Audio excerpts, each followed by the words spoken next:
Welcome, everyone. Good afternoon. Today I'm here hosting an external speaker. This is Kevin Lai. He's a research scientist from HP Labs, and he's also the lead developer on the Open Cirrus project, cloud computing project. And so today he's going to talk about his work on applying economic methods to resource management in large-scale computer systems. So. Thank you, Sergio. I just want to thank Sergio, Marty here, and John Wilkes for inviting me. It's really a privilege to come here and be able to present this work to you and get your feedback. So if you have any questions, please feel free to go ahead and ask. I'm usually used to taking questions in the middle of the talk, so you don't have to save your questions to the end, especially if they relate to the slides that I'm about to show. So I used to do work in networking, especially wireless networking. And there was this question we had about, should we do link-level retransmissions? Someone turns on a microwave and these wireless packets. And if your base station can retransmit these packets, then you can get really good performance. But on the other hand, there's a question of, should you implement this in all of your switches? So, we thought about the 7-layer, ISO model, which is nice. It divides things up, it simplifies things. And there's this design principle that they have for networking called the end-to-end argument, which basically says that if you have some kind of functionality like link-level retransmissions, what you should do is you should push that functionality as high into the stack as you possibly can. Why is this? Because, for one thing, you need to have a question, yes? Oh, okay, sorry. Yeah. Very close? Okay. I'll do my MC impression here. All right, so yes, so retransmissions. So the end-to-end argument basically says that if there's a functionality, you should try and push it as high into the stack as possible, because you need to have, for one thing, for correctness reasons. Okay. For example, if you have something going on in the application, like a web server, it needs to retransmit anyways, because you can have all kinds of failures that happen outside of the network link. So if you're going to retransmit this high layer, the only reason you'd want to retransmit at a lower layer is for performance reasons, to make it faster. That's what the end-to-end argument basically says. It also says that if you do this, you can have, it's easier to innovate. It's easier to innovate because you don't have the functionality embedded down in the low layers of your network and your network switches. And so it's instead that functionality is at your endpoints, which are easier to change. So the argument is basically one of simplicity and also one of innovation. Okay.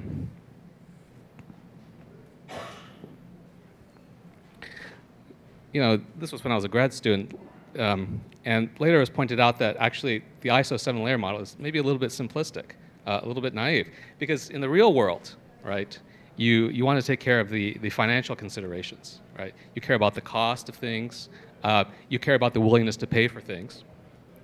And so really, it's not a 7-layer model. It's really an 8-layer model with the financial information dominant. And so, someone, I think, mentioned this as more of like a joke on a T-shirt. And I thought about this in more detail. And I thought, well, financial information really isn't something that dominates your application. It isn't something that tells your application what to do. Rather, financial and economic information is something that pervades the entire stack. It's information that you want to pass down from layer to layer, both the pricing of resources and the willingness to pay for those resources. And it's something that goes from the application through all the other layers.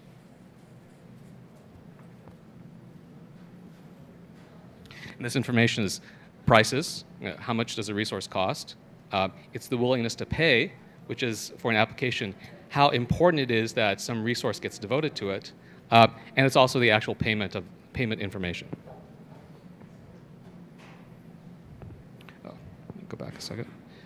And it turns out networking, this principle is basically embedded in all of networks today. If you can see this in the way that cellular providers price their networks. You can see it in today, the way that companies are moving to per bit payment for networking services and things like that. Okay, so what does this have to do with cloud computing? Well, in cloud computing, you can imagine a similar kind of stack, right? It's a little bit different in that instead of having these 7 layers, instead we can think of it in 4 layers. So you have the application, which sits on some type of distribution or parallelization layer. And by this, I'm thinking of something like MapReduce, which sits on some kind of OS, virtualization, networking layer. This is Linux, Zen, VMware, also your switches. And then you have the physical layer, the actual servers, your disks, memory, and your power considerations that these physical resources consume. And so if we apply the end-to-end argument and also the layering ideas that we learn from networking to this, it basically tells us 2 things. Okay, number 1, like in the ISO layering model, you should have strict layering, which is to say you shouldn't have things at the application layer that are directly talking to things at, say, the low-level layer. They shouldn't be. You shouldn't have something in your application that is, say, controlling power directly. Instead, maybe you should talk to the distribution and parallelization layer, which will talk to the next layer, which will talk to the next layer. That's strict layering. Second consideration is that from the end-to-end argument, that if you have some functionality, you should try and push it as high into the stack as possible. Okay? So if you have some functionality, let's say, whether you're going to turn on, whether you're going to allocate more resources or not, you shouldn't let something in the lower layers decide that. Are you going to turn on a server? Are you going to create a virtual machine? Instead, you should push that information up into the application. Does it need more resources or does it not need more resources? And the application can convey that information down to the lower layers.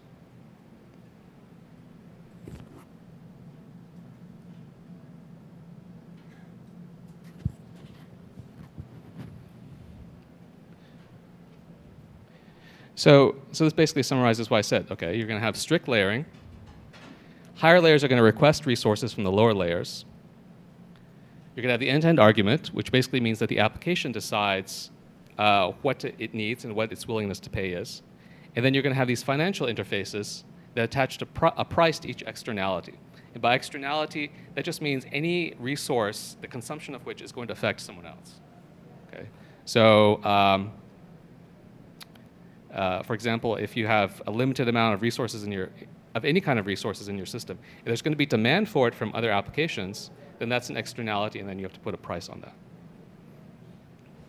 Okay, so this is one way of looking at things. But what happens if you look at this in a different way? What are the consequences of that? So here's a concrete example of some of the consequences of different architectures from the one that I presented. So it's what I call the mini allocators problem. So you think of a data center, a cloud computing data center, and you have many different applications. Okay, app A here and app B. You have a distributed layer below it. The distributed layer decides how many mappers you have and how many reducers you have. It decides issues like data placement. And then beneath that, you have the virtualization OS layer, which decides how many virtual machines you have, how the CPU, the memory, the disk bandwidth, and network bandwidth is allocated. And then finally, you have the physical layer and the power layer, which decides whether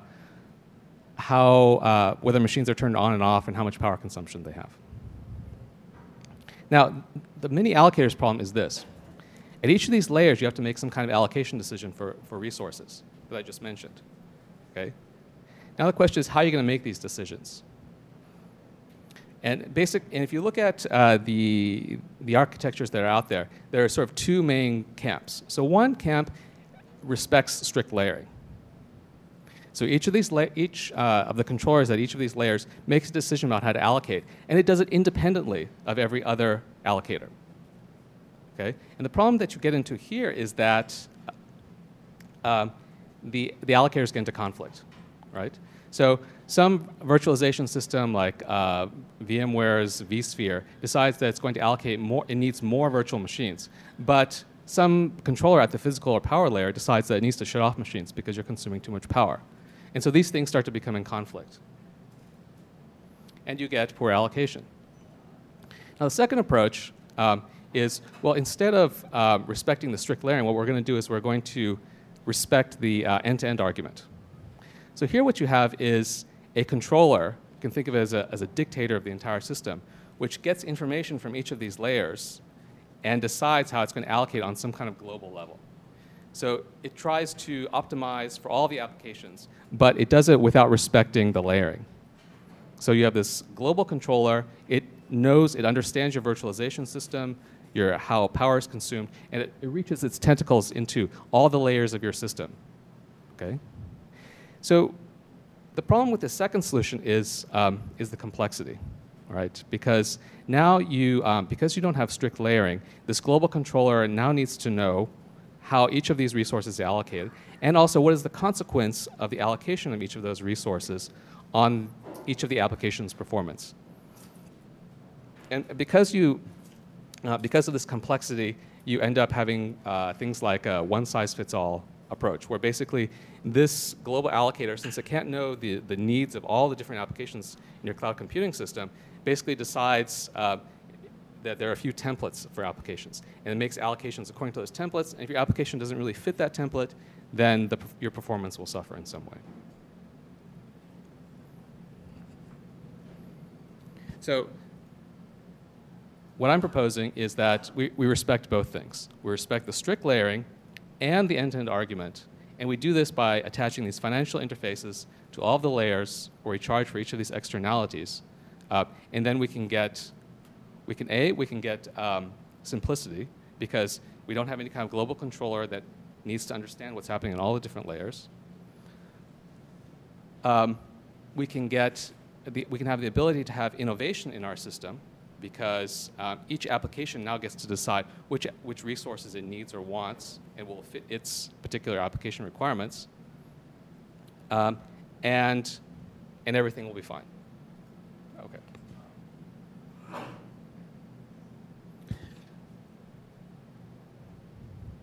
So no questions at all about this?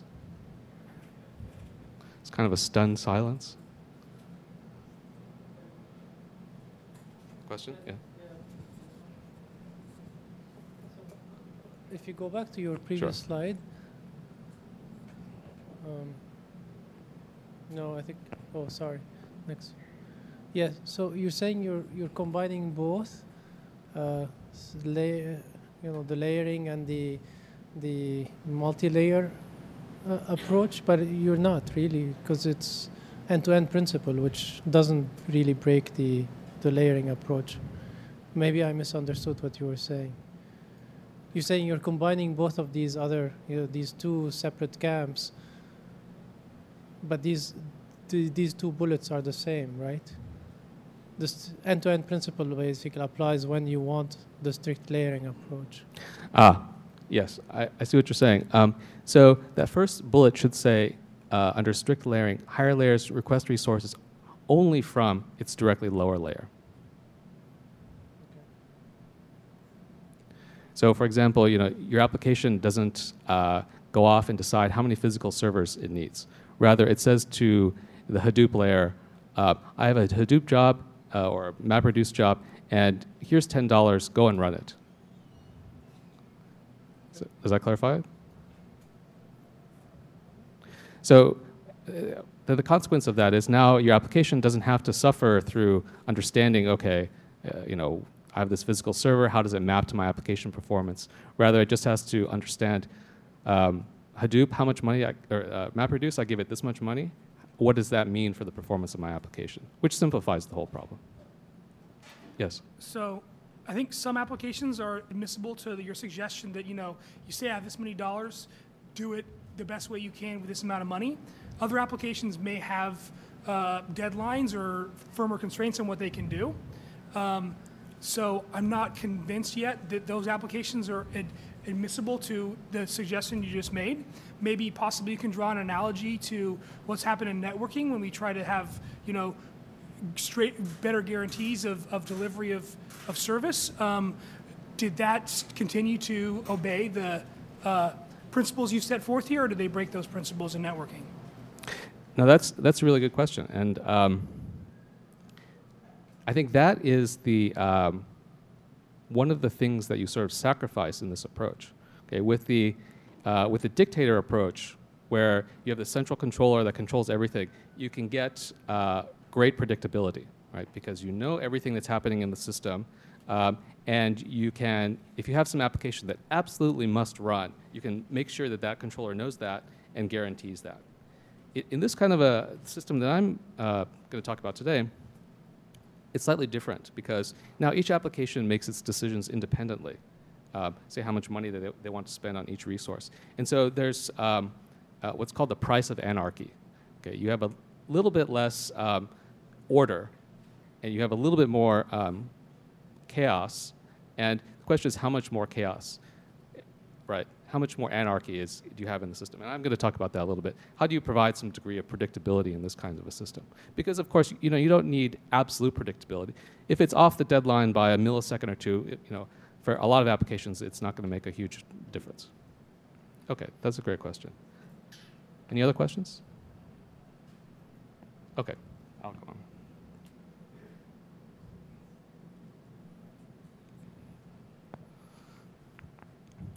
So we built a system called Tycoon. And Tycoon is, it's basically a resource allocation mechanism that we apply at each of the different layers. So depending on the layer, it applies to a different kind of resource. At the virtualization layer, it might apply to the number of virtual machines or the amount of CPU allocated to each of those virtual machines. The physical layer, it applies to how many servers there are.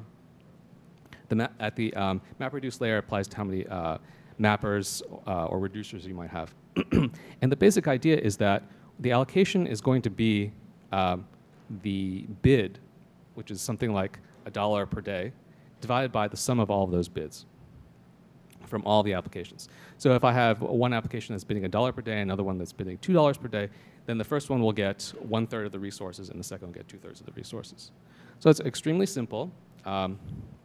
The mechanisms required to support this are embedded in most operating systems and switches. It's very agile because you can calculate this out very quickly. It's fair in the sense that the allocations are directly proportional to the willingness to pay for the different applications. And it's what's called work conserving, which basically means that if one of the applications doesn't use its allocation, that allocation can be allocated to the other applications that have been in the system. But the big problem is that it's unpredictable, as you mentioned before. I can put in $1 per day, someone else can put in $2 per day, and I'm happy with that 1/3 that I'm getting. But now what if the other guy puts in $4 per day? Now I'm only getting 1/5 of the resources, and that might not be enough to satisfy my requirements. So we did this sort of extension of this proportional share allocation algorithm with something we call a contingency allocation. Here the application or the layer provides some additional information. Provides what's the minimum amount of resource that it wants, and it provides some extra information, which we call a contingency fund, which provides some degree of predictability. It provides some degree of guarantee that that minimum allocation will be met. And it retains these nice features of the proportional share algorithm. It's agile, it's fair, it's work conserving, and it provides some assurance against unpredictability. The assurance, of course, is not an absolute guarantee. It's contingent, maybe that's not the best word, but it's proportional to the amount that's put into the contingency fund. So let me just give you a short example of this. Okay, proportional share. Alice puts in $2 per day. Bob puts in $1 per day. And so Alice gets 2/3 of the resource, and Bob gets 1/3 of the resource. And let's say that Bob is happy with this. This is exactly what Bob wanted in terms of resources. But now, as I mentioned before, Alice now puts in $4 per day. Bob is no longer happy with this. Of course, Bob always has the opportunity to observe this, and if Bob's application can tolerate this temporary lowering, then as soon as he sees that this is the case, then he can increase his bid to go back to the amount of resources that he wants. But that's not always possible. So, Bob could be away. His application may not be designed to react to this. It might be a situation where even a tiny millisecond deviation from that 1/3 resources causes Bob's application to crash.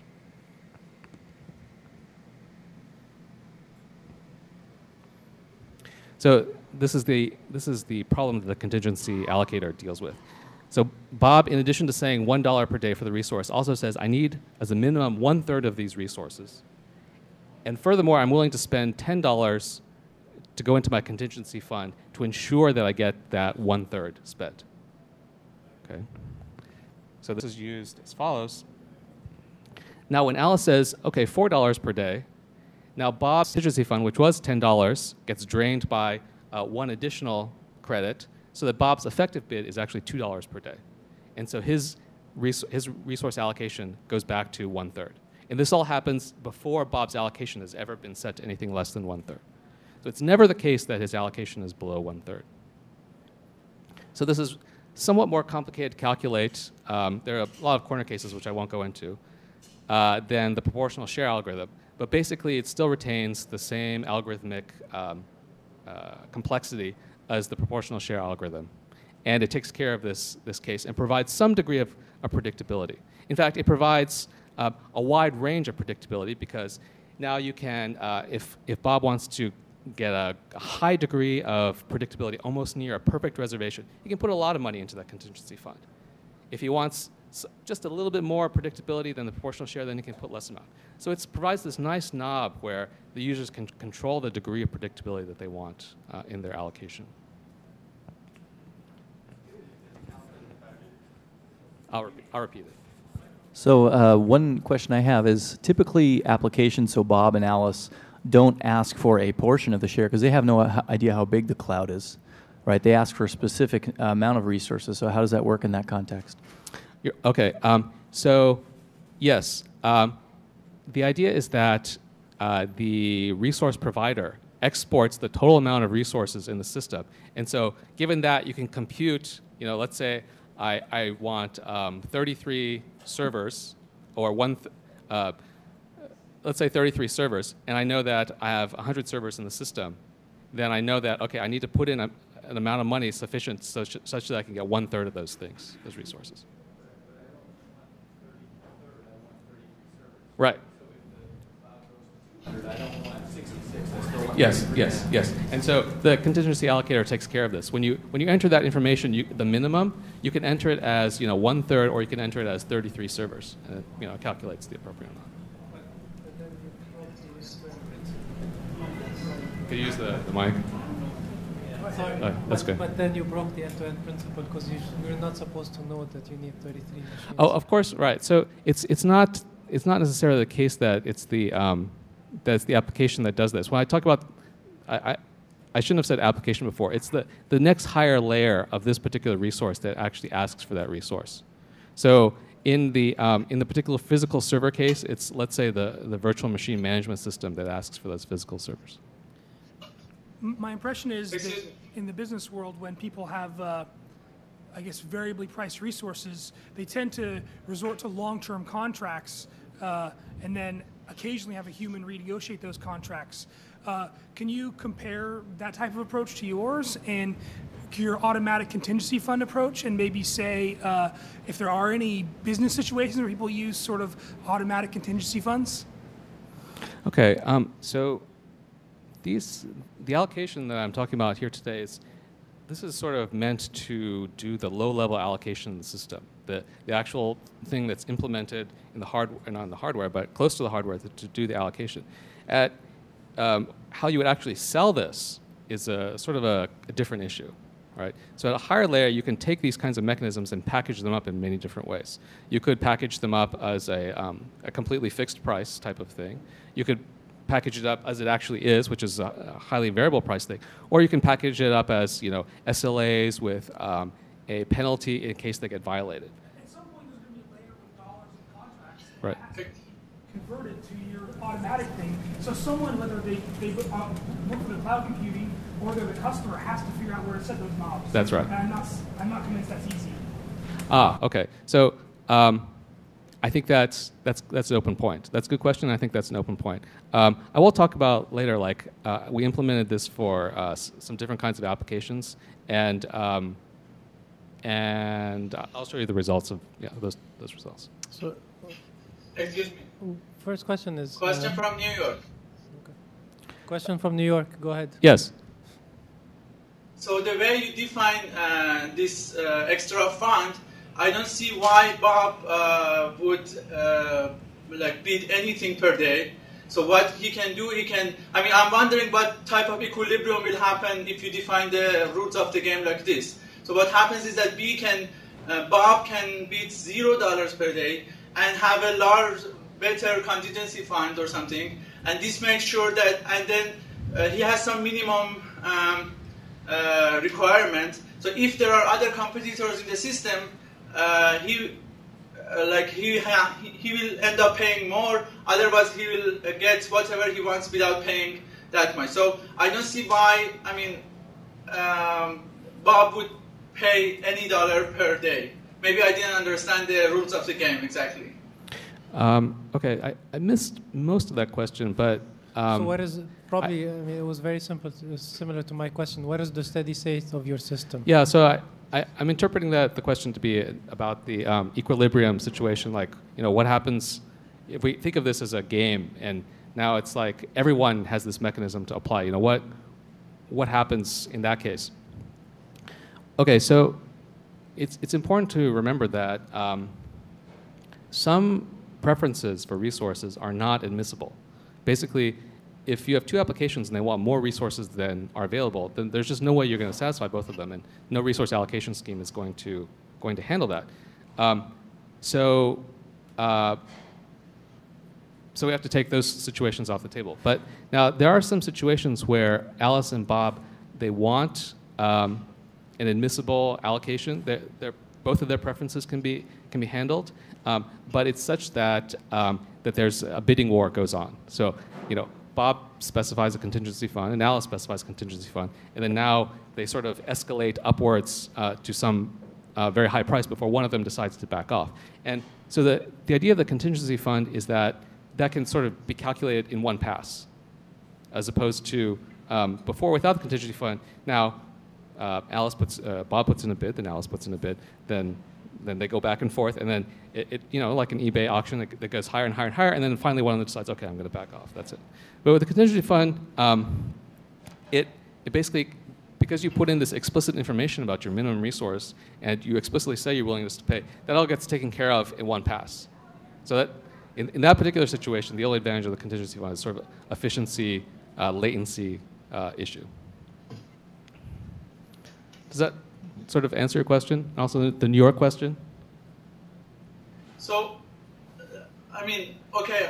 for example, you haven't defined perhaps the rules of the game completely, because what I see in your example is that Bob would not pay any dollar per day.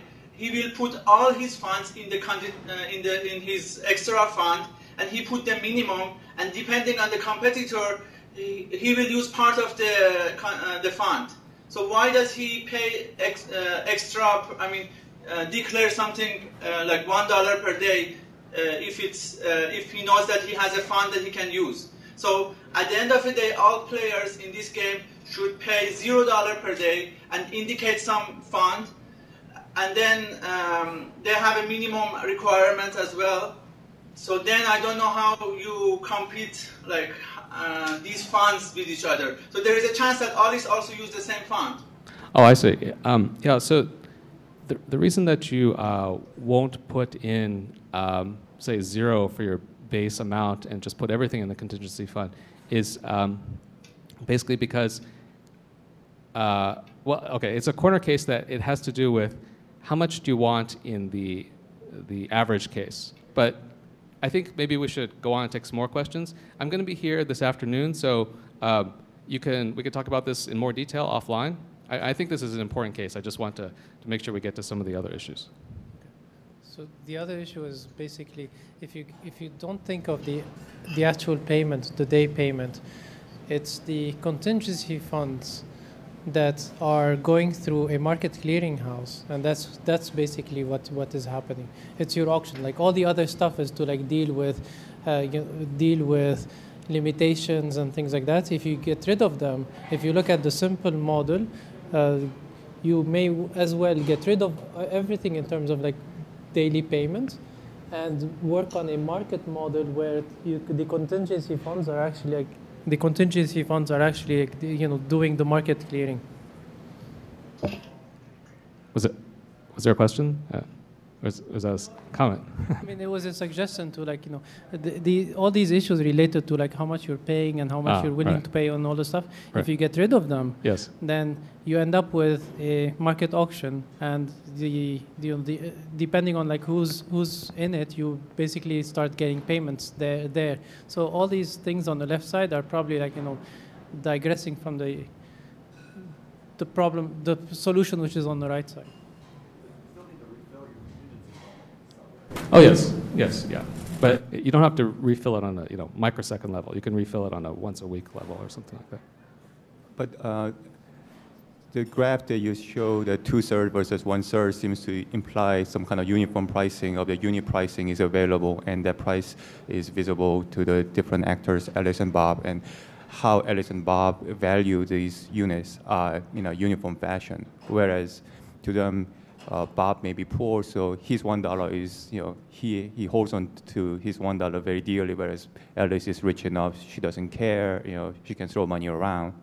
And in that case, I'd rather see Bob's contingency fund gain some interest somewhere if he's not spending it right away. Otherwise, there is no, closed circuit. Well, okay, so I think there are two questions there. So one question is, suppose Alice and Bob value their money differently. I think that gets incorporated into their willingness to pay.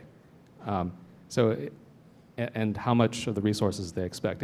If it's the case that Bob values the resources less than Alice does and also has, then he'll put in less money, right?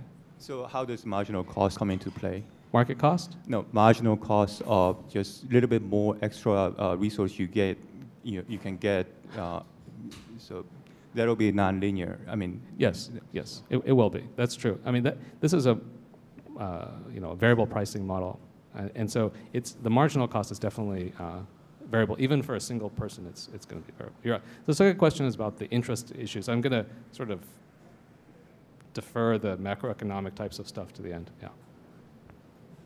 Yes, question. It occurs to me that having a contingency fund, you're really doing sort of an emulation of a second price auction here, which is more stable in terms of auction bidding, I know. But okay, so the question is this contingency fund emulation of the second price auction? Is that, yeah.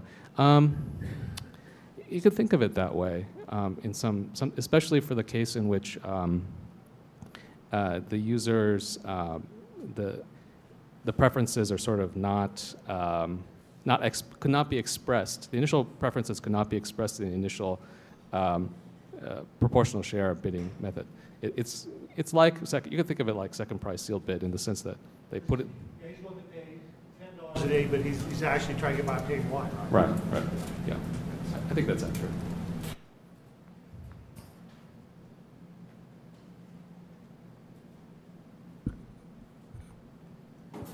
How am I doing for time here? 25 minutes? Okay. So the actual architecture in which we implemented this, so this gives the architecture that we used to implement the Tycoon at the virtualization layer. We also implemented it at the MapReduce layer and also at the physical server layer. But this was the initial implementation. So the basic idea is that you have a service location service, it's called SLS here, which keeps track of the resources, the virtualization resources at this layer. There's a bank it's just a database that keeps track of all the users and how much money they have. And clients query this service location service to see what resources are available in the system, what their total capacity is, and then what is their current price. In other words, what is the sum of all the bids of the users for that? And using those two pieces of information, you can calculate all the variations that was asked about before. You can calculate, okay, do I want, let's say I just want 3 virtual machines. Okay, how much do I need to put in to get that? Or let's say I can put in $1 a day. How many virtual machines can I get for that?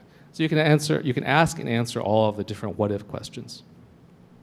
Once this client has done this, then it makes a transfer request to the bank, it gets back some receipts, and then it actually contacts the resources to say, okay, here's the receipt, I paid for these things, now give them to me. That's one model. And this model is nice because it's fully distributed. Okay, there's no centralized scheduler that has to do the allocation. Each of the clients does the queries independently, but there are situations in which you don't want the clients to do this, like maybe if the client has to be very lightweight in some way, or if you want some greater degree of predictability in the system. So for this, we have this admission control server. So the idea of the admission control server is that clients go to it, and it makes, you make a request for some services, and this admission control server says, okay, how can I provide the resources necessary to satisfy this request? And it effectively has an infinite amount of credits. Okay, so now I can do things like provide all kinds of SLAs, like we talked about before, offer penalties in case these things aren't met. And it's somewhat less scalable in the sense that there is only one ACS, but on the other hand, it could provide these greater degrees of predictability. Yes? So in what sense is the ACS not decentralized? Oh, okay. So the question is, in what sense is the ACS not a centralized server? The ACS is a centralized server, but it's... Yes, it is a centralized scheduler, but you aren't required to go through it. Right. So you can allocate resources without having to go through it. It's only for those applications that feel that they need that extra degree of predictability that they can go through the ACS. And that's actually a very extremely high degree of predictability. I'll go on and show the measurements we did before. Without an ACS, and we were able to get pretty good predictability. Yes, another question.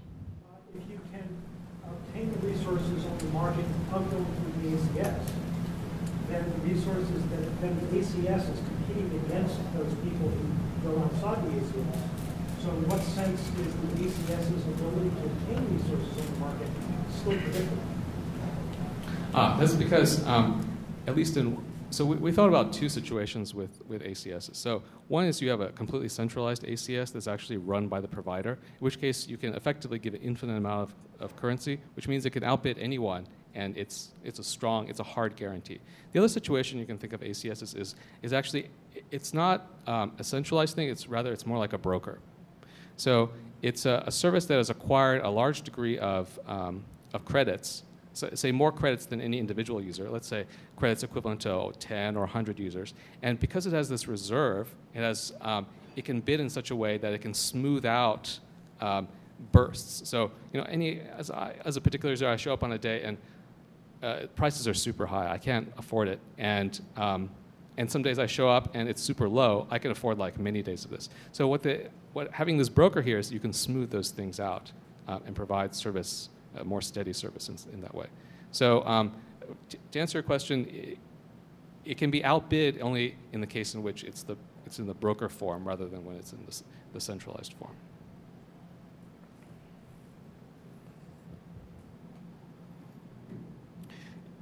So yeah, we implemented this using Zen, allocated a bunch of different resources. We also implemented this, as I mentioned before, at the MapReduce layer and also at the physical server layer. Provides these best effort and statistical guarantees. And we tested it on 400 hosts. Most places, they'd say that's a large cluster. Here, maybe not so much. And we were able to do allocation less than 5 seconds. And also, this was not, we didn't do anything sort of special. One optimization, of course, you could apply is do some kind of application layer multicast information. So you can get your requests out to the service providers on a very large scale at a much lower cost.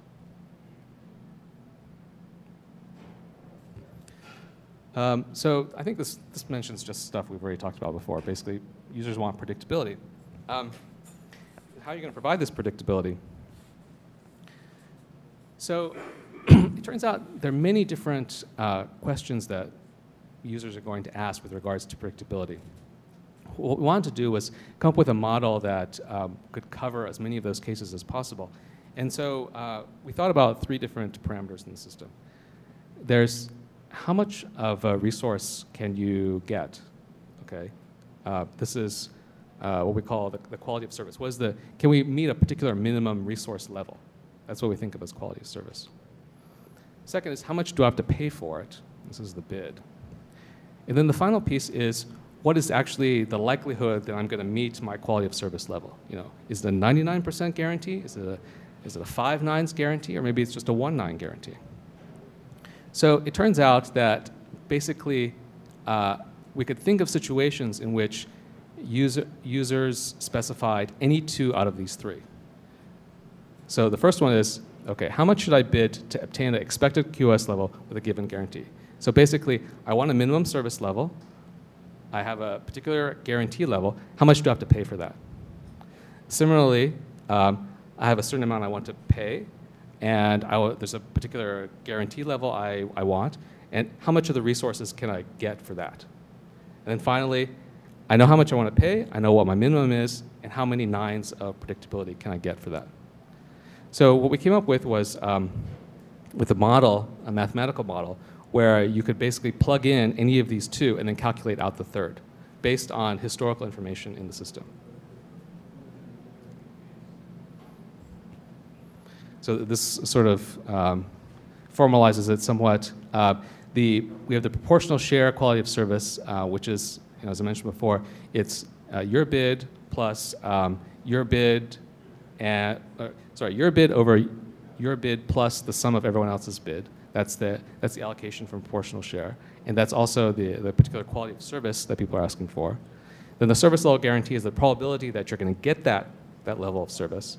Then we can calculate out the bid based on the cumulative distribution function of the guarantee over some period of time, and the QoS that's being asked for divided by 1 minus the QoS. And then you can take this equation and sort of flip it around depending on which of the 3 you want to calculate. Of course, there are a lot of details here, like how long is the CDF for, how is that data modeled, and stuff like that.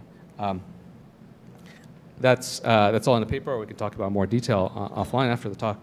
But basically, we tried to find some really bursty data. There's a system called Planet Lab, which the users are grad students, and they're preparing for papers, preparing their experiments for papers. It's got 700 nodes, I think, and about half as many users. And it's extremely bursty, basically because grad students wait until the very last moment to do their work. Right? So there's this huge burst before conference deadlines, and that sort of quiets down. And it's very unpredictable when this is, because the conference dates move around, and so it's difficult to do that. So we took that data and we applied this model to it. We applied this Chebyshev-based statistical modeler. And then we saw, okay, how well can you predict based on historical information? This highly bursty historical information, what's going to happen next? Now, it turns out that once you've done this, there are sort of 2 metrics that you can use to evaluate your predictor. So one is, did the predictor give the right result? I asked for a particular guarantee, 5 nines, so how often did it actually get, or not 5 nines, but I asked for a particular service resource level. How often did I actually get that resource level or greater? But there's actually a second metric, which is that how close was that resource level to what actually happened, right? You can give a really reliable resource guarantee if you basically say you'll always have at least 1/100th of a CPU. Right? But actually, sometimes, most of the time, you had like 10 CPUs worth of performance. So that's a case where you gave a very close guarantee, but it wasn't a tight guarantee. Okay? So these are the 2 metrics we have here. So S is the success rate, how successful my prediction was, and B is the tightness of that prediction. And so the predictor that we use is what's called, it was a Chebyshev-based predictor. And so in this top table here, you can see that 93% of the time when we based the predictions based on the previous hour, it was able to give a successful prediction on what was going to happen in the next hour. And it was pretty tight, too. It was only off by 16% from what actually happened. Then the norm and the bench were one was based a normal estimator and the other one was a benchmark estimator. Basically, they did not do as well. They weren't as successful. In some cases, they were a little bit tighter. The norm was a little bit tighter. But basically, it was a lot riskier in the sense that it did not give accurate predictions. Then when we looked at the day level, similarly, the Chebyshev predictor was accurate 95% of the time. The tightness was not as good, though. okay, because of greater variance from the day-to-day stuff. And in fact, it wasn't as good as either the norm or the bench, but the accuracy was significantly better.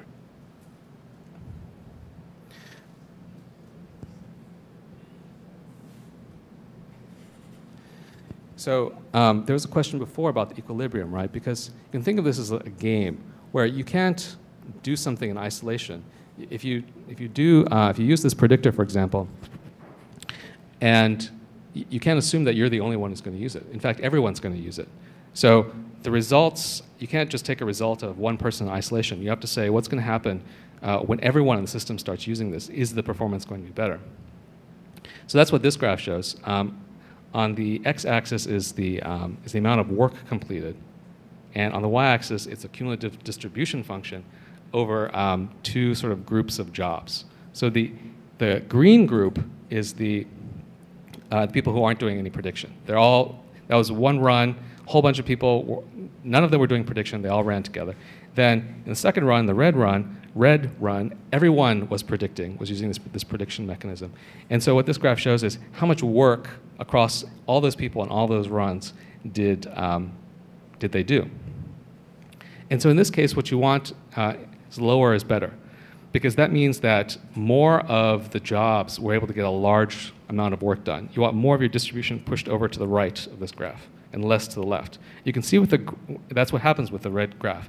More of the jobs were pushed over to the right, which means that more of the jobs got more work done. Except for this tiny little piece far over to the right where this green line is flat and then suddenly it dips up. So those few jobs are basically these non-predicting jobs, which somehow were able to do more work than any red job. And basically what happens is that these green jobs aren't predicting, so they sort of show up randomly. And occasionally they do really well, just because of pure luck. They show up at a time in which the predictor said, you probably shouldn't run right now because things have been really busy. And it turns out that that prediction was wrong, and the red job, or the red job respected that, didn't run. The green job did not respect it, went ahead and ran, and was able to get more work done. But on the whole, the predictors were able to do much more work than the non-predictors. On average, it's about a 20% increase in average performance.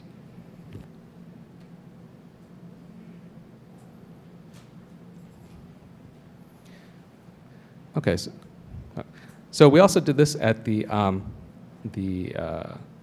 using Hadoop at the MapReduce layer. And basically, the interface was as I described before. You have a Hadoop job. You want to give some cache over to it. And the Hadoop system, this modified market-aware Hadoop system, it looks at the prices in the system, decides how many mappers and reducers to spawn off, decides how much money it's going to put on each of them. And it's allocating virtual machines, and it takes care of all that stuff. So from the user's point of view, it's pretty much the same as running a Hadoop job, except you add this additional amount, which is how much you want to spend, and then the Hadoop system takes care of everything for you after that.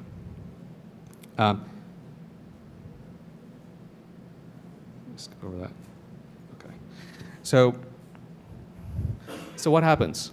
So again, as before, we ran a system in which one system in which no one was attempting to do any kind of special allocation, and we ran another system in which everyone was attempting to do special allocation. So they're all running this market-aware agent, which is able to look at the prices of resources and then buys variable amounts of the resources, depending on what it needs to do at the time. And so for this particular example, as a real application, it was doing a social analysis of dig and the relationships of the different diggers. And what this particular strategy would do is it would prioritize different stages of this MapReduce job differently. Okay, there's some stages that contribute a lot to your final running time, and there's some stages that don't contribute that much. And so what this dig agent would do is it looked at these different stages, and based on how much it thought it would contribute to the end, it would adjust the price appropriately. And so you can see here that these strategic users, what we call the strategic users, basically completed significantly faster. Basically, all the strategic users completed significantly faster, right? So it's not just the ones it's not just a few of them in the strategic system. It's all of the strategic users complete faster. And that's because they can convey this extra information about which stages are important. So it's a situation in which all of the users benefit.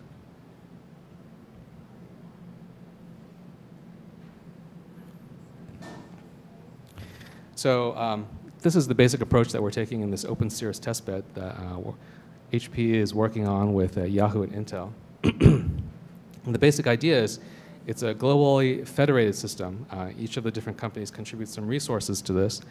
And it's geared towards research. So we're trying to, we're not trying to compete with EC2 in any way. Rather, it's a platform for which people can do research at the lower layers, like different virtualization systems, different MapReduce systems, and things of that nature. And this architecture that I've described to you is basically what we're trying to implement in this thing. We have a bunch of sites. Let's see more. So, okay, so what's the future work here? So we're trying to do more work at the Hadoop layer, or the MapReduce layer, in order to understand the relationship of the resources and the actual performance of the application. Different applications are going to be different. So, some you want network bandwidth more, and others you want memory more. And so we're trying to looking at different ways of inferring this using machine learning techniques. Then there's the question of power. How should the power be incorporated into the price that's provided up to the higher layers? So the hope is that from this architecture, we can just incorporate the price of the power into the prices at the lowest layer, and this will filter all the way up, and then all of our work at the MapReduce layer can remain the same.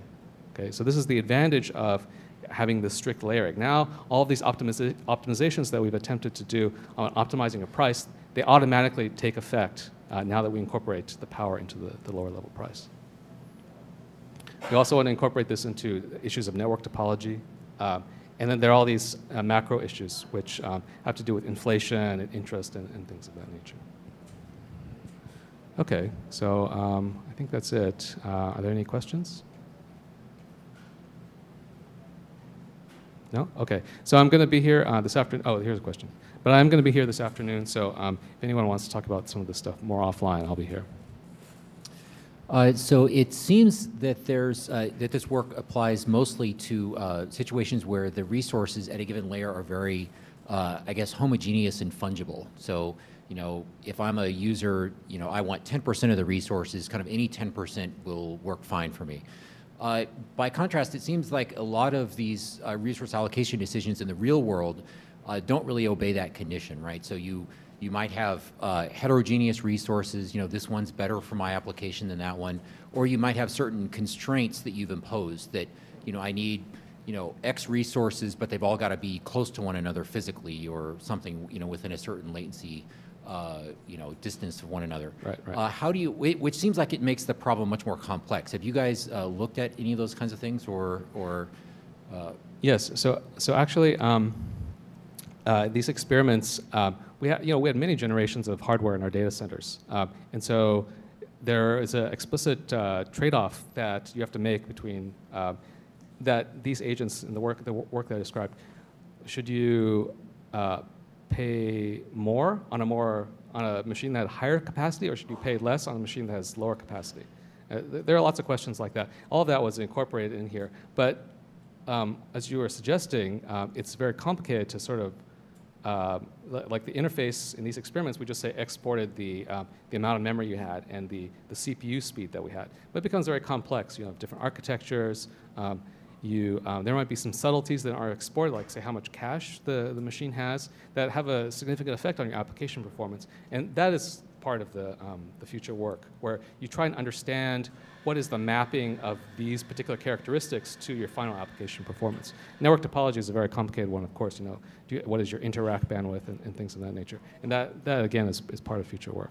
But the hope is that this financial framework, it lets you make rational decisions about that heterogeneity, right? Because now it's not some low-level controller that decides, oh, of course you want to run it in the same rack.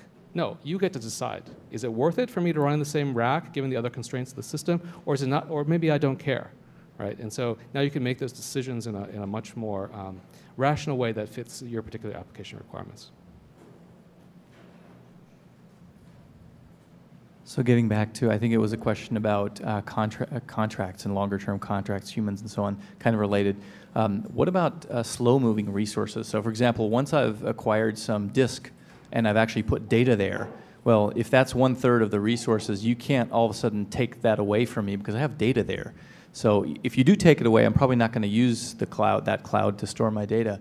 So, how does this apply to slow-moving resources like that, where you'd actually have to move out or move it around or something, and it starts to get much more complicated as the data gets bigger? And of course, that goes along with the question about contracts and pricing. I want the pricing to be fixed for 6 months or something like that. So that's where this predictability and this contingency fund came into account. So when we allocate the disk, for example, most of the agents that were doing the bidding would allocate a very large contingency fund for disk space, because disk has this characteristic that if you go beneath a certain level, it could be disastrous for your application. And so you're able to convey that through the variable amounts put into this contingency fund. You can basically effectively put in more in there than anyone is willing to buy on a per bid basis. Then it dissuades people from trying to go in there and kicking them out. It's still possible. Of course, it's still possible that someone comes in, with a lot of cash and is able to cause an eviction from that. And that's when you need to go to some of these hard guarantees, like I described before with the service, the admission control server. Now, as far as how you're going to translate this to a higher layer for an SLA and things of that nature, I didn't talk at all about that. But we looked at many different kinds of models at the user layer and how you make that translation. We looked at, let's say, $10 per job. How's it going to be translated? We looked at $10 per job, with a particular deadline. We looked at per work types of things. We looked at variable pricing. We looked at penalties and stuff like that. And there are many different ways you can translate that. So the reason that I think you don't want those kinds of things to sort of pervade the entire system from top to bottom is that it gives you more flexibility at the higher layer. Your business people can go off and decide, okay, what are people what are paying customers used to in terms of their model for payment?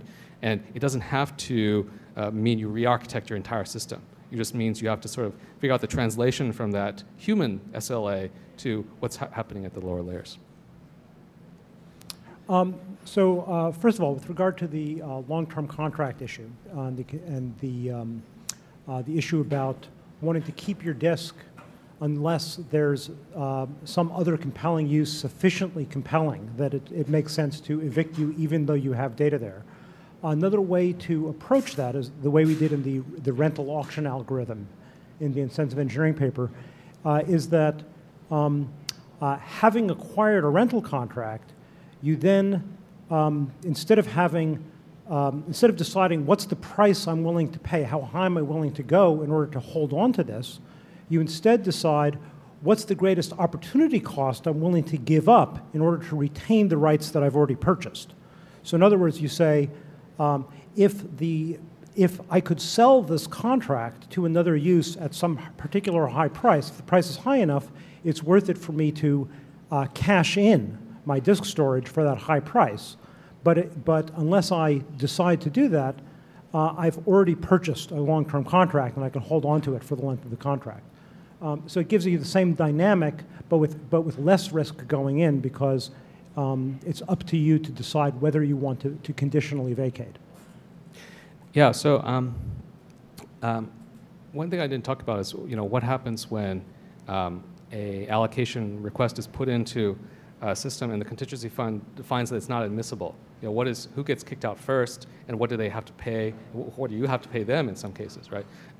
And so we looked at many different things, but basically we felt that it boiled down to make a choice and make sure it's consistent and can be exported. We didn't really find a significant advantage because again, these things are sort of looked at by agents, not looked at by humans. And so as long as it's consistent across your system and agents can interpret the semantics of your decision, then you're fine. What I think that doesn't capture is there might be a significant spread between the amount that I'm willing to pay to get admitted in order to start investing my data in a set of resources versus the opportunity cost I'm willing to give up to hold on to it once I've invested. Okay. We can take it offline. Yeah. Okay. Okay, I think we're over time, and so if we can start shutting down the VC or the recording, and if we could all thank our speaker.